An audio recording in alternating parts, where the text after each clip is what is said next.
स्थापकाय च धर्मस्य सर्वधर्मस्वरूपिणे स्थापकाय च धर्मस्य सर्वधर्मस्वरूपिणे अवतारवरिष्ठाय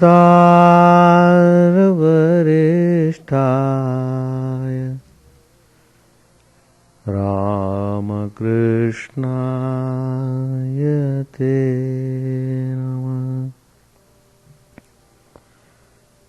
असतो मा सद्गमय तमसो मा ज्योतिर्गमय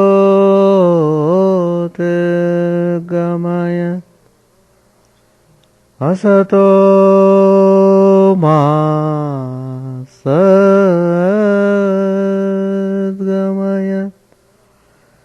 तमसो मा ज्योतिर्गमय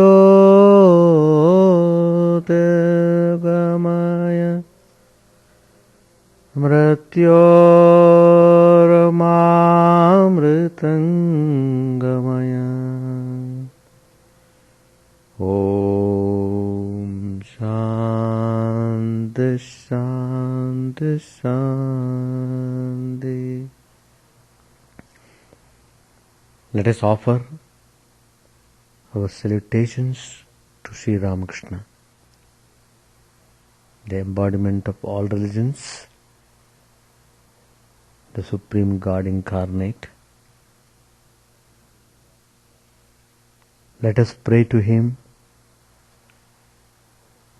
to remove all ignorance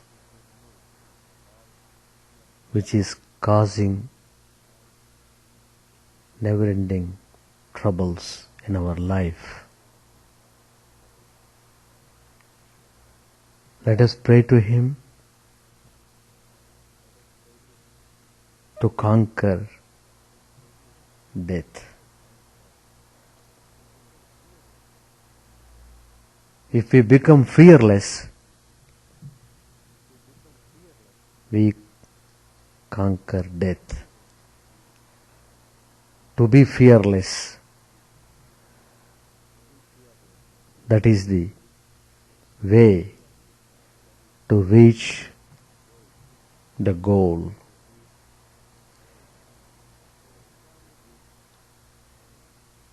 The incarnations come again and again to lead the humanity towards the reality.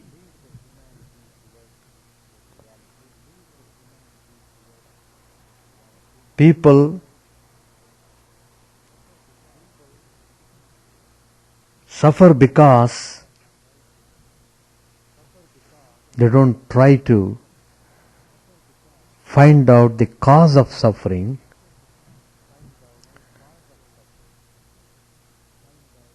So they come to a helpless state.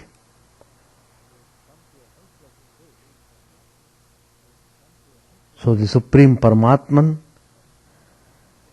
the creator of the whole universe, He embodies Himself. He just takes the human form to help the people to get rid of suffering. Buddha is one such great spiritual masters of the world. If we read his life, it gives us lot of inspiration and hope. How he was completely selfless. How he preached the highest philosophy.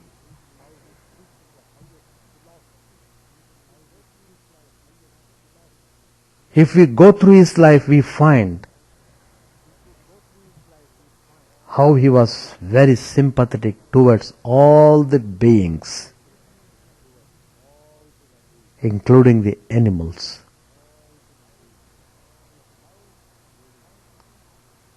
So love found its maximum expression in Buddha's life.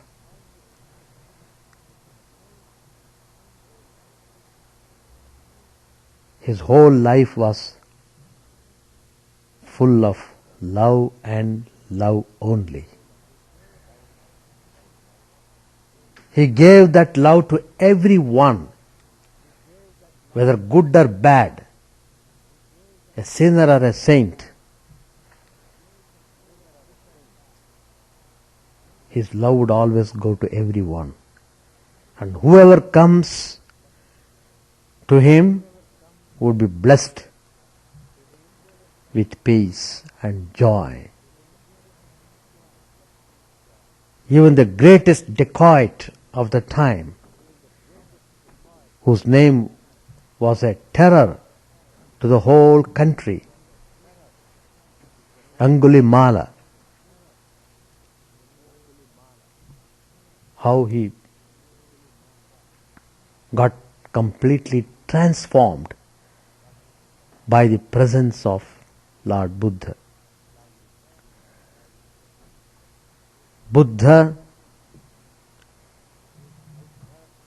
is a great person, an ideal karma yogi who worked incessantly without any stop, but worked without any motive. Worked throughout his life for raising the humanity to give peace and joy to the people, to show the way to peace and harmony. So Buddha is even today source of great inspiration to all of us. He possessed the greatest combination of heart and brain.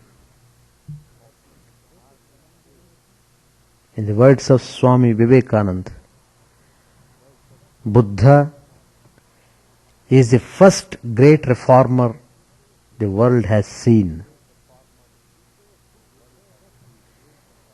He gave a good turn to the people. He impressed on the people to shun violence, not to hate one another, but to cherish love towards one and all.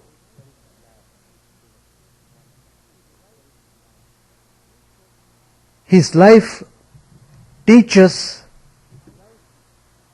man how to be free from the bondage of fear. We are constantly surrounded by fear. Some sort of fear is sitting on us all the time. All the time. Fear of disease, fear of losing beauty, fear of old age, and fear of death.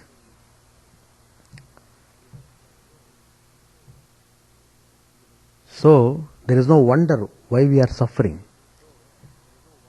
As long as the fear is there is no way to get out of suffering. Fear itself is a suffering.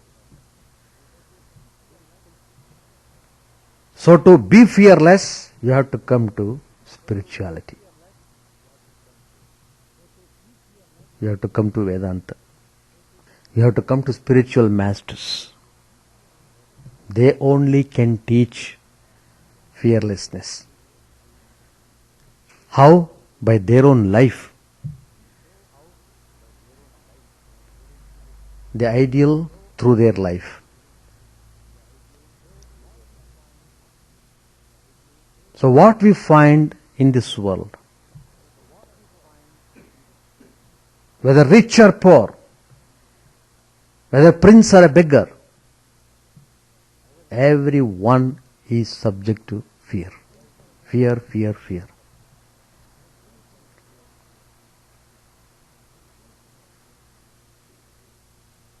So, if we analyze it, we come to the conclusion that this fear, the worst enemy of man, it follows us like a shadow.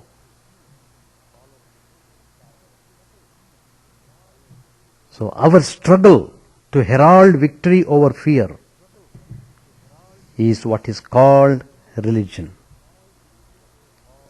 Religion should teach us to be fearless.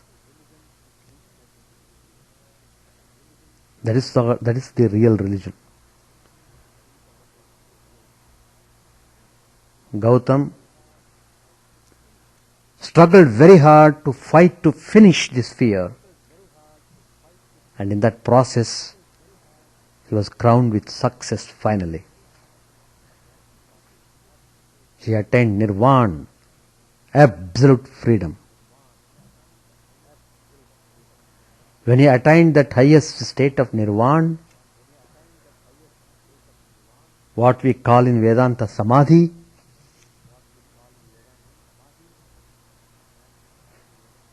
Gautam became Buddha, fully awakened to the reality. That's the meaning of Buddha. To be awakened.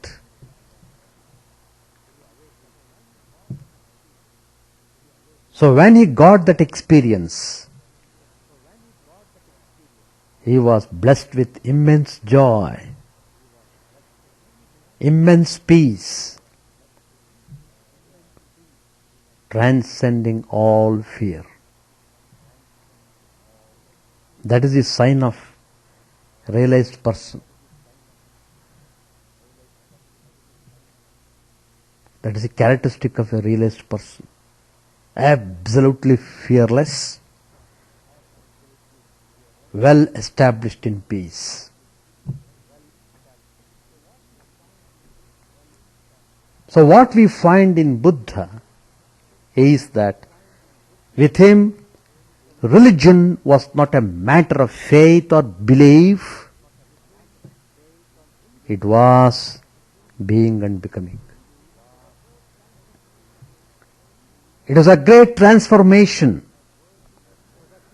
from a worldly person into a spiritually enlightened one.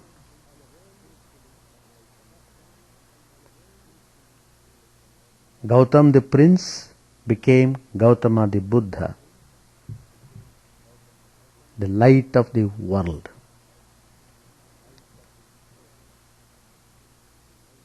So,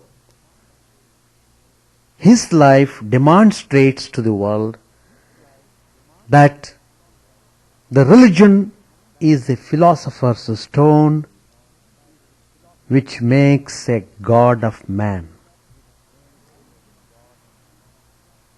To rise from human tendency to divine. From animal, one can rise to become human. From human, he can rise to become divine. So we have taken this human life to become divine. Not to degrade ourselves to animal kingdom, but to rise ourselves to human, from human level to divine status. Buddha had tremendous scientific attitude. He neither declared anything to be bad, nor did he accept anything to be good without experiment. He would tell his disciples even not to accept his own words. without trial. Even Sri Ramakrishna's life we find the same thing. Sri Ramakrishna would tell his disciples, you must test the spiritual teacher as a moneylender tests the coin.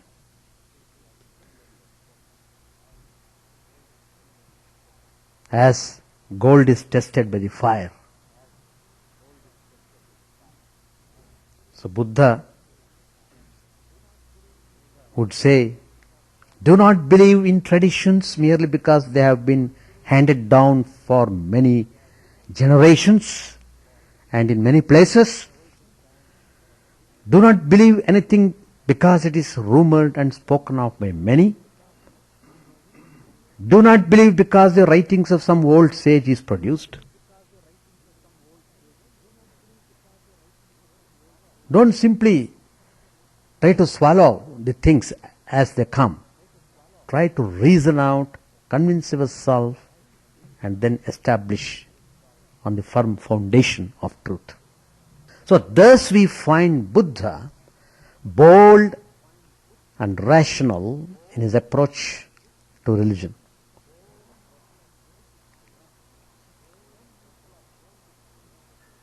Some people are prone to think that there is no place for reason in religion. For many people, religion is a matter of faith. They become dogmatic. Buddha's life and teachings provide a befitting reply to such misconceptions of people. In the life and teachings of Buddha, there is no place for mere philosophical speculation.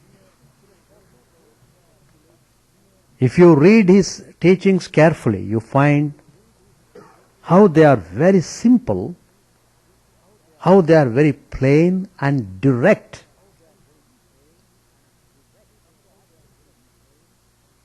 Somebody asked him a question. Whether the soul exists or not. People keep on asking this question, even if it is answered. Again they will come and ask. Because unless you probe yourself and try to achieve the goal, you will be always in that doubt. Even if I say, yes, it is like this, you will not believe it. Time has to come. You will have to have maturity of the mind. You will have to pass through the fire of experience. Fire ordeal of experience. Then only probably you may open your eyes. Even then you may not be sure. Some people, they may even be burnt out by sufferings. They might not learn at all.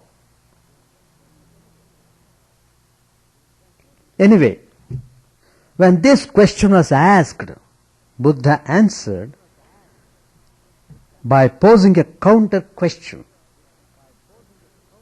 He said, look, suppose a man is struck by a poison arrow. What will he do then? Will he try to pull the arrow out first and dress the wound? The immediate action which is to be done? Or will he speculate about who is the maker of this arrow, how did the arrow come, etc., etc.?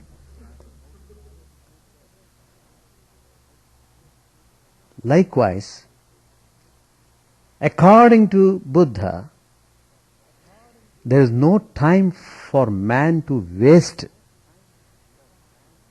in the settlement of such philosophical disputes as whether the soul exists or not. He would dwell upon the ground reality. What I am seeing now in this world, let me go from there. Instead of simply imagining all sorts of things. So what he found out? By seeing the world,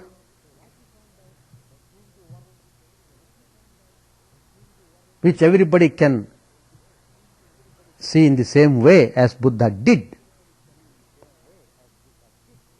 He said, this world is full of misery. Everybody approves it, whether he believes in God or not, whether he believes in the existence of soul or not.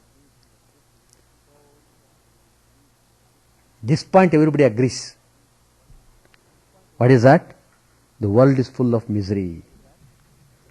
Sarvam dukkham dukkham. So our first and foremost duty is how to stop this misery.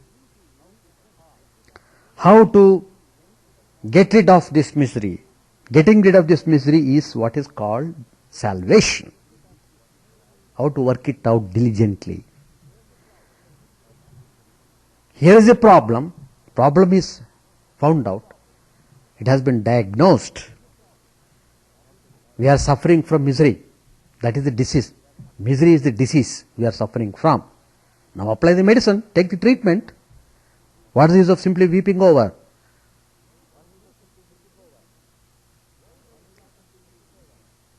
Why there is lot of misery in this world? Why?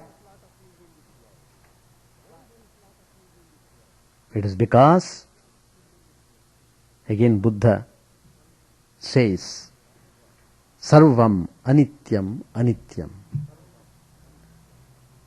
This world is unreal, unreal. Because it is constantly changing. Every moment, every fraction of a moment it is changing. Continuously it is going on changing. How can you call it real?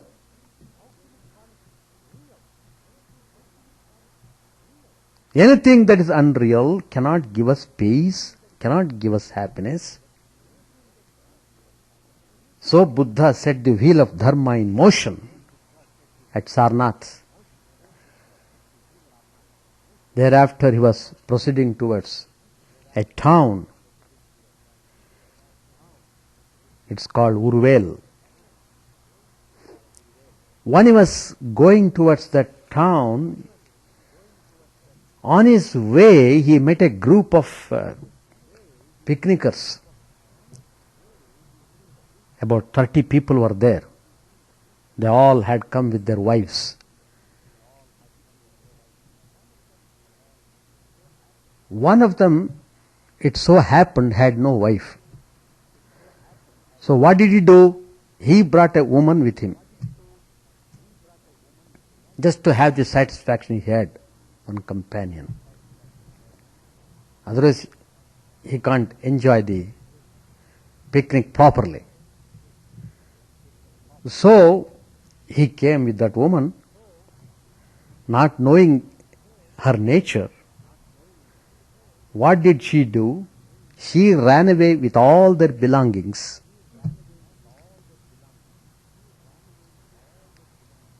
The young man became worried, became very anxious. He set out for searching where she might have gone. So he was searching here and there. Then he came across Buddha and he inquired about him, whether he saw such a woman on his way. Then Buddha replied, it's very significant. What do you think, my boy? Which were better for you to seek for the woman or to seek for the self? This was the question Buddha asked not only of that young man but of the world at large. What's the use of searching like that? Running after that which is evanescent, could one ever be happy in the world? No.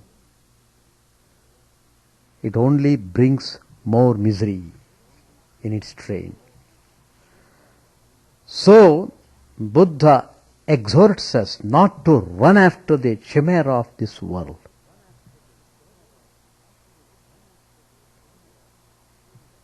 So he preached the theory of dukkha, that is misery. And this misery may be considered to be a monolithic pillar on which rests the entire philosophical structure of Buddha's teachings.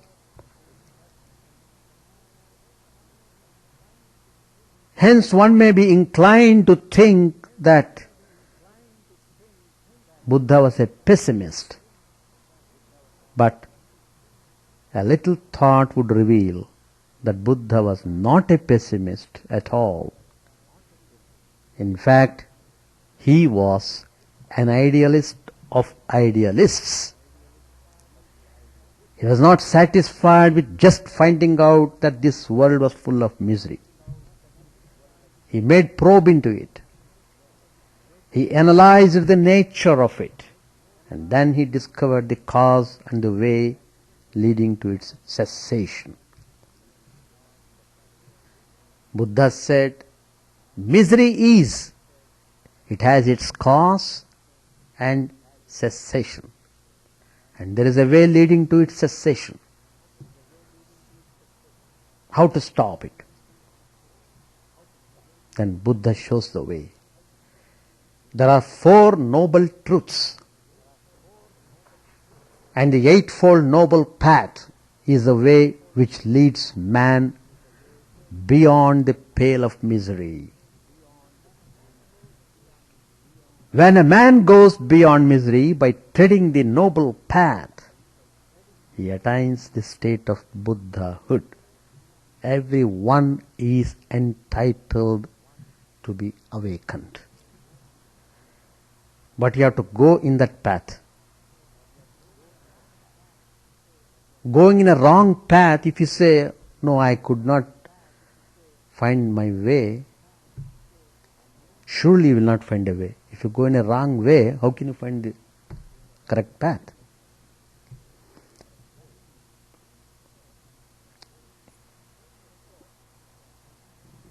So, attainment of Buddhahood is a state. There lies the success of life.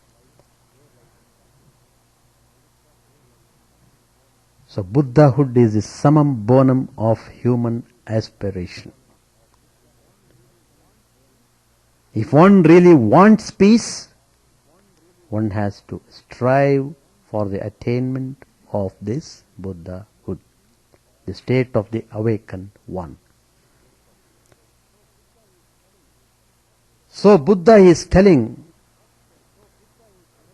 the first step would be we should refrain from living in a world of illusions. He does not force anyone to give up his desires. Even if a person says you may not be able to do it, it's not so easy as we say. He only points out law. What is that? If we take to desiring for pleasure, we must take what goes with it, pain and problems. Have it. You want to have 100 desires? Have 100 pains, 100 problems. Good. Enjoy both. A question may be asked, how can one live and function without the motivations or pleasure, existence and prosperity? How to survive? We can't really live without happiness or without working for attaining happiness. We are all directly or indirectly trying to be happy.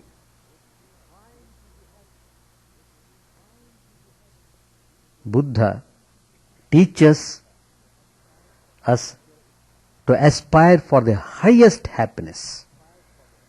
There is happiness and happiness. go for the supreme type of happiness. That is the experience of nirvana. Experience of truth. Experience of the reality. Experiencing the real happiness. So Buddha wants us to live, to work for it. We must not lose sight of the goal. The goal is we are searching for the real happiness. Where to find? How to find? What are the ways? So we must be very determined in working out. Otherwise, the world eats us up somewhere on the way. We will be duped by the world and we will not even know that we are duped. That's how people are being duped by the world so many ways. So, Buddha prescribes clear-cut paths, clear-cut ways. He prescribes eightfold noble paths to achieve nirvana. One is right views. Second, right resolve. Third, right speech. Fourth, right conduct. 5, right livelihood. Right effort. Right mindfulness. And finally, right meditation. These are the 8 noble paths given by Lord Buddha. We have to follow these disciplines if you want to really have real happiness. Now, what is the meaning of right views? The right views, in effect, means knowledge of the 4 noble truths.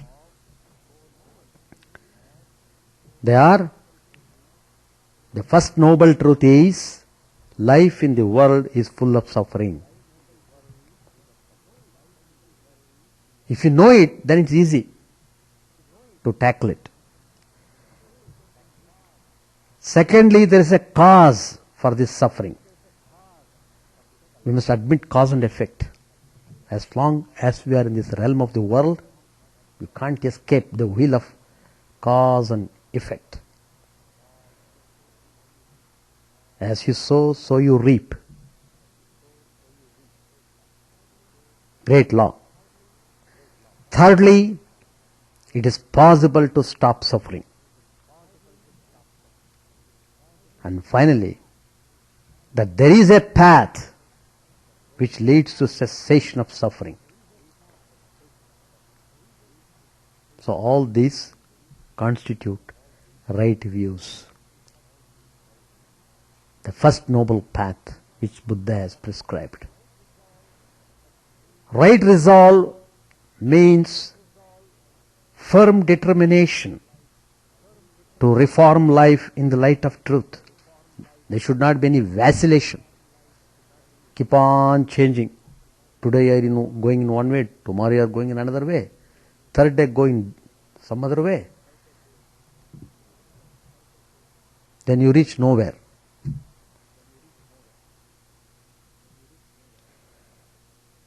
So right resolve,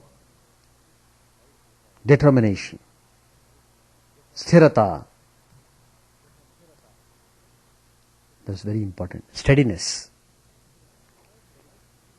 Thirdly, right speech will be the first fruit of right resolve, which will enable us to control our speech.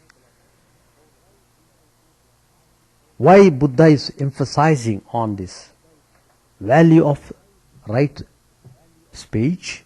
Because When we open our mouth, we commit all sorts of things. We create enemies. Friends become enemies.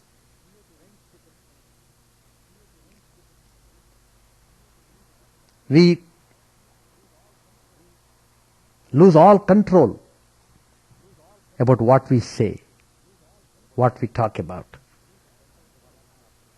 There's a tendency to lie, to slander, to use harsh words, and to engage oneself in frivolous talks. All these bad effects. So how to be careful? Always be watchful about what you are talking about.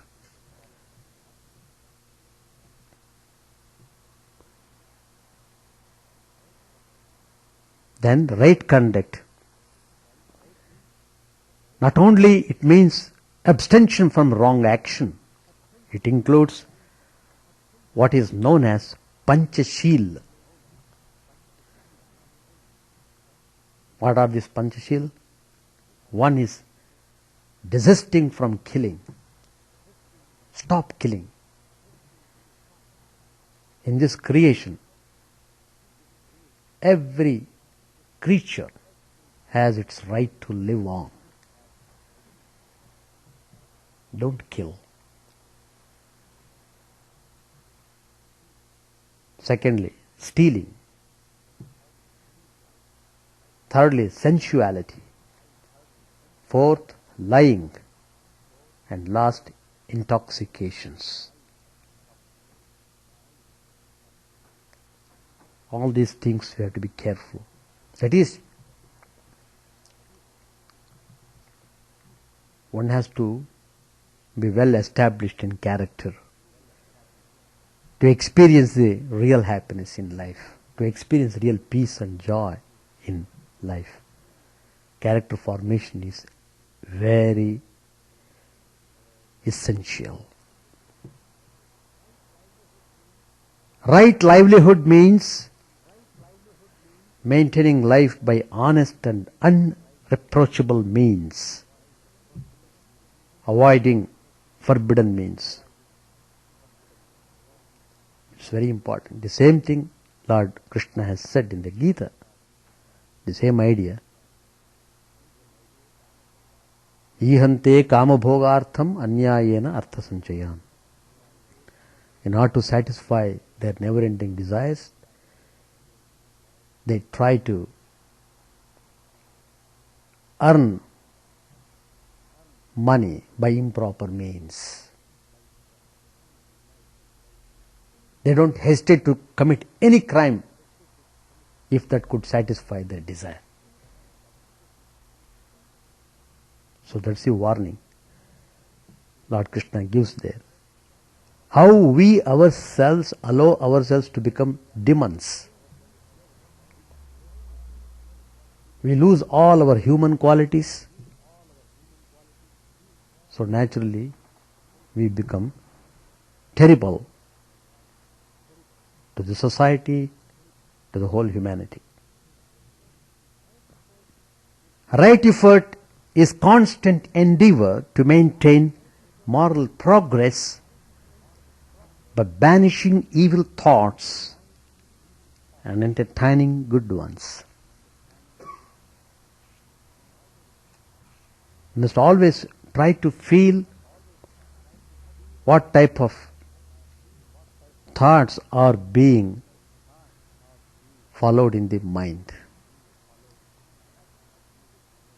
What activities we do every day in the life, they get into the mind in the form of thoughts. After some time they jump up and show up in our mind in various ways. Right mindfulness is constant remembrance of the perishable nature of things. This is necessary for keeping off attachments to things and grief over their loss. Right meditation is concentration through 4 stages. that leads to the attainment of nirvana. The result of unhampered concentration on truth is perfect insight or wisdom, to which the riddle of existence stands clearly revealed once for all. Ignorance and desire are cut at their roots, and thus the source of misery vanishes. Perfect wisdom, perfect goodness, and perfect equanimity, complete relief from suffering, are simultaneously attained in nirvana. Nirvana means complete dissolution of all problems. When the last fires of desire are put out, man loses his small self and is immersed into the universal self, just as the dewdrop slips into the shining ocean. The problem of the dewdrop is solved or dissolved only when it slips into the shining ocean. There is no use in staying small and fighting the implications of smallness, pettiness. Why refuse being great and suffer the inevitable pangs of smallness? Before achieving nirvana, one should have to remove the personal evils inherent in him.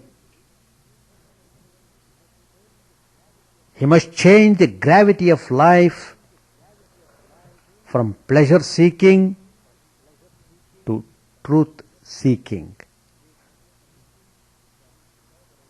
Buddha elaborates a method for removal of personal evils. He said, people become bad by 10 things, and by avoiding 10 things they become good. To be good or to be good is in your own hands. You do not have to depend on God for that. You have to depend on your own self. If you are not willing to improve your life, if you do not want to go in the right direction, what God can do? Tell me that. What God can do? Even if God comes, we may refuse to see Him. God should fix up an appointment with us. The modern age is full of these things, we want pre-arranged appointments. Even God should fix up an appointment. So Buddha is telling us, everything is in our own self.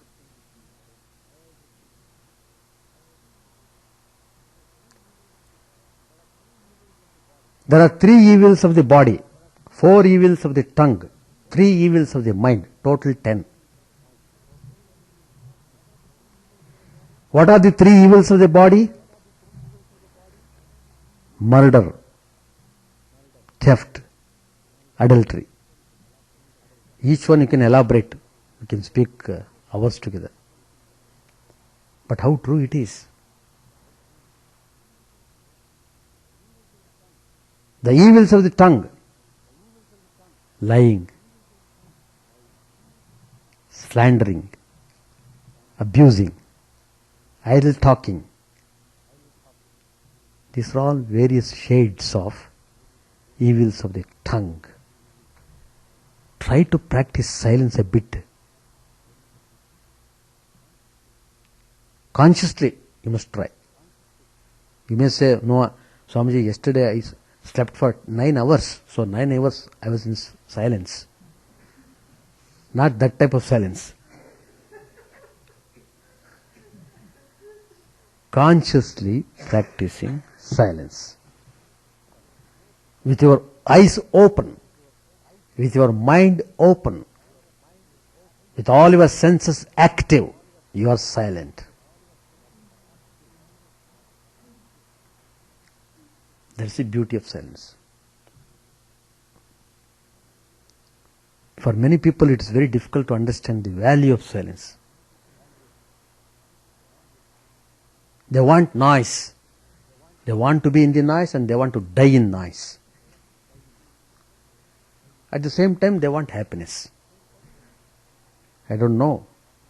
Probably their happiness means God should keep them always in noise. They will be happy. The evils of the mind, covetousness, hatred, and error.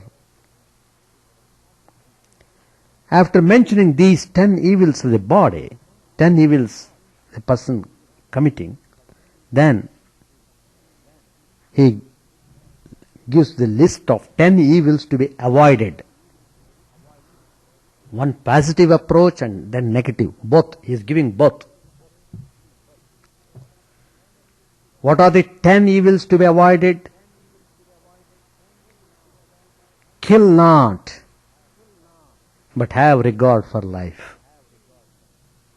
Life, have regard, have reverence. Why do you waste it in indulging in all dirty things? Why do you make the life cheap and without value?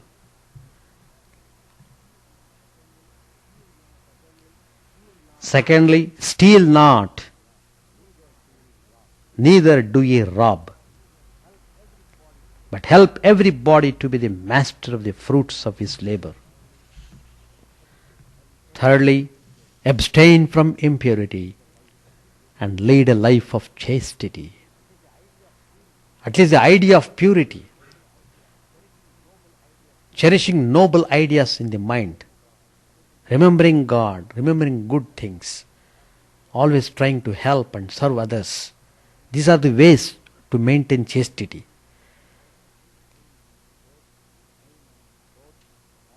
Fourth, lie not, but be truthful. Don't kill your personality for the sake of some monetary benefits. Don't kill yourself for the sake of temporary joy. Speak the truth with discretion, fearlessly, and in a loving heart. Then, invent not evil reports. Do not be over anxious to hear about rumors. Look for the good side of the people. Always try to look on the good side. That's the way to peace. Swear not, but speak decently and with dignity. Waste not the time with gossip, but speak to the purpose or keep silence. Covet not, nor envy, but rejoice at the fortunes of other people. Cleanse your heart of malice and cherish no hatred, not even against your enemies.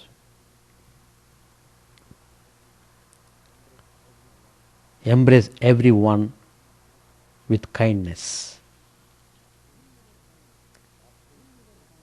Lastly, free your mind of ignorance and be anxious to learn the truth, especially in the one thing that is needed, lest you fall a prey to skepticism or to errors.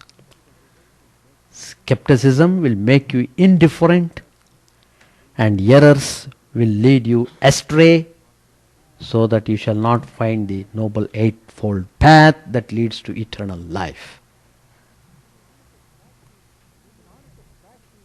In order to practice removal of personal evils, We can't stay away from society. You can't run away to the forest. Nowadays it is very difficult even to find the forest. We may honestly try to avoid these 10 evils, but we have to live in an interdependent world. The world around us may hinder or help us in our efforts to remove these evils. Even this will be determined not according to stars, but by how we behave in the world. We have to know specifically how we can turn the world to be our helpers in our good effort. We can make best use of the world and rise ourselves from human to divine. On the other hand, we can make the bad use of the world and become demons, lose all human dignity. Both are in our hands. World is presented to us. God has given all these things and freedom.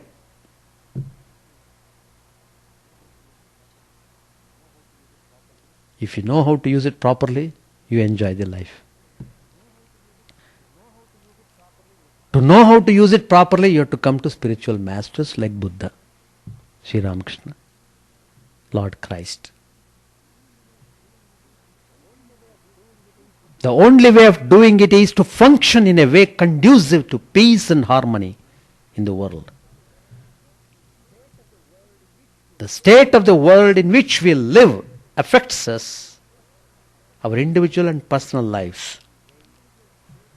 Again, our individual state of consciousness, thoughts and actions shape the state of the world in which we have to live. According to Buddha, peace and harmony are not the outcome of certain measures we may adopt, but that of the state of consciousness from which we function in the world. Now again, Buddha teaches that there are 6 states of consciousness which are conducive to peace and harmony. All his teachings are clearly specified, exactly how it is to be done, how we should move about, etc.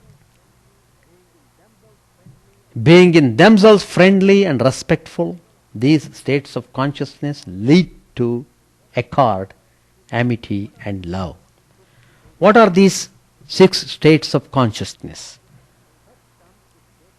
First comes the state of consciousness represented by thoughts of goodwill sincerely harbored. Second, words of goodwill sincerely spoken. Third, acts of goodwill toward fellow beings. Fourth, sharing with others of all that we have down to the last crumb of bread. Fifth, sharing with others your higher life of flawless virtue. Sixth, removing all evil around oneself with the noble saving creed of love.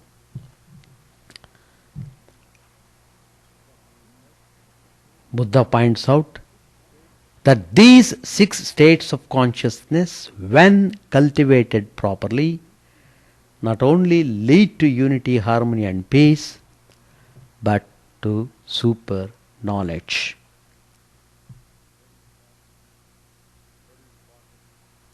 Very important